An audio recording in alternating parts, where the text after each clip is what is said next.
착색된 다크서클은 개선이 안 되고 하안검이 필요한 분이 있고 아직은 괜찮으면은 뭐 눈밑으로 하시는 분도 있고 여기를 수술을 하긴 하지만 정말 중요한 거는 이쪽 공간을 잘 박리를 해서 근데 제가 생각했을 때 눈밑지의 중요한 포인트는 네, 안녕하세요. 바바성형외과 조성원 원장입니다. 김승희 원장입니다. 상일 원장님 너무 바쁘셔갖고 오랜만에 초빙을 했습니다. 퇴근하려는 거 잡아서. 그래서 오늘은 저희가 눈밑지를 굉장히 잘하고 있는데 아무도 몰라주길래 한번 컨텐츠를 그렇죠, 눈밑지로 네. 하면 어떨까? 이제 눈밑지 결과 좋으시잖아요. 맨날 이제 네. 눈 위주로만 하다 보니까 사실 영상 뭐 눈밑지 원래 예전부터 찍으려고 준비했었는데 눈밑이랑 뭐 이마거상이랑 상안검 뭐 이런 거 다 하려고 했었는데 너무 바빠가지고 지금 계속 밀려가지고 원래 3월 달에 찍었어야 될 컨텐츠를 지금 8월 달이지 지금 이제 8월 1일이지 그래서 오늘 간만에 시간이 좀 나서 일단은 눈밑지방 재배치라는 수술이 어떤 수술이죠? 눈 밑에 재배치하는 거죠. 그렇군요.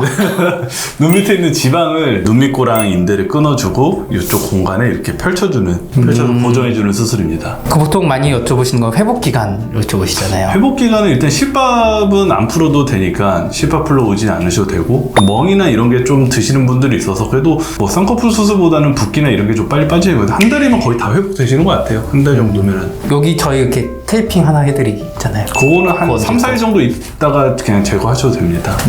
그리고 눈밑지방 재배치 하면은 다크서클은 개선이 되나요? 다크서클은 이제 여러 가지 이유가 있는데 피부 착색으로 인한 다크서클, 그러니까 아토피나 비염 있으신 분들 이런 다크서클은 착색된 다크서클은 개선이 안 되고 눈이 이제 지방이 볼록해지면서 지방이 이렇게 나오면서 우리 풍선 주먹으로 쭉 밀면은 이게 주먹 비치잖아요. 그런 것처럼 지방이 이렇게 밀고 나오면서 근육을 이제 밀고 눈 밑에 피부가 굉장히 얇기 때문에 그게 이렇게 바짝 붙으면은 근육이 비치거든요. 그것 때문에 좀 거무스름하게 보이는 부분들은 이제 압력이 감소를 하니까 좀 개선이 되고 더 개선을 시키려면은 지방을 뽑아서 지방을 굉장히 곱게 가른 다음에 근육이랑 피부 사이에 좀 이렇게 곱게 깔아주면은 좀 많이 개선이 되는데 그렇게 뭐 선호 지방 뽑자고 하면은 다들 잘 안 하실 것 같아요. 그래서 일단 하고 나서 좀 남으면 그때 하자 뭐 이렇게 하시는 편이죠.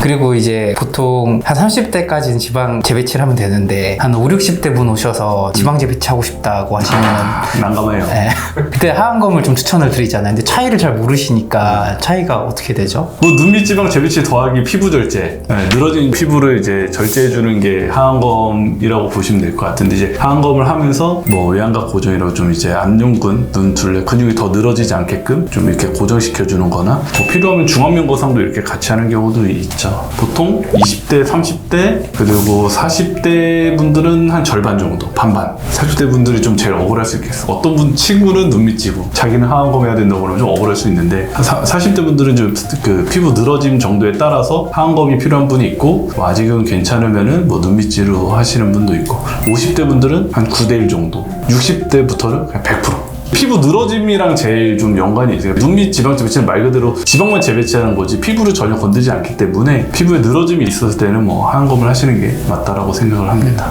원장님만의 눈밑지방 재배치할 때 이 부분을 좀 신경 써서 한다 아니면 이런 노하우가 조금 있다? 일단은 눈밑 지방 재배치하면 여기만 수술하는 줄 아시는데 여기를 수술을 하긴 하지만 정말 중요한 거는 이쪽 공간을 잘 박리를 해서 공간을 잘 확보하는 게 제일 중요하고 이제 그 다음에 지방을 최대한 좀 이렇게 골고루 펼쳐질 수 있게 뭉쳐 보이지 않고 골고루 펼쳐 보일 수 있게 하는 게 사실은 제일 키포인트를 할 수 있겠죠. 그래야 좀 불룩한 것도 잘 감소되고 눈밑고랑도 자연스럽게 채워지고.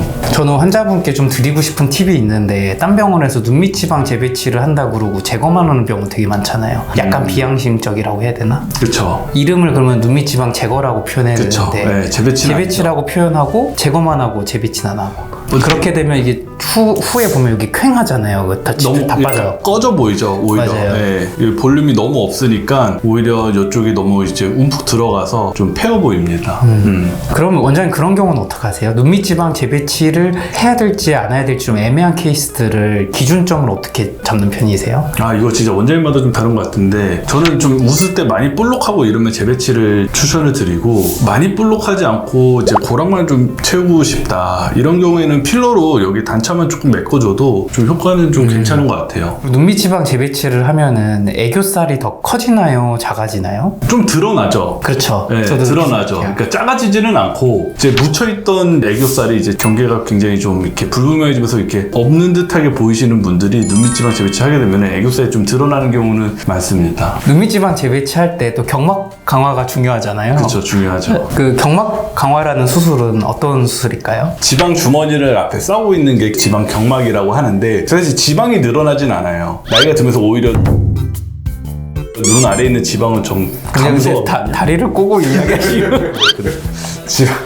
이게 나이가 들면서 지방은 오히려 감소하거든요. 그러면 왜 지방이 볼록하게 나오냐면은 나이가 들면서 이게 약화가 되면서 경막이 늘어지는 거죠. 주머니가 이제 탄력이 있고 늘어지면서 이제 밀고 나오는 거거든요. 그래서 이 경막을 좀 이렇게 뼈막 쪽에 이렇게 걸어주어서 텐팅 시켜주면은 타이트해지면서 그런 노화를 늦출 수 있다. 그 질문 많이 하신 것 같아요. 눈밑지방 재배치하면 재발 안 하나요? 그 이게 시간이 나이가 지나면서 점점 조금씩 밀고 나오는 건 사실 어쩔 수 없는데 그래서 훨씬 늦출 수 있죠. 저는 이렇게 이야기하고 말씀드리는데 수술 결과는 평생 가는 거다. 그런데 노화 과정에 의해서 그렇죠. 나중에 좀 네. 튀어나올 수 있습니다. 이렇게 맞아요. 말씀드립니다. 네, 그게 정답이죠.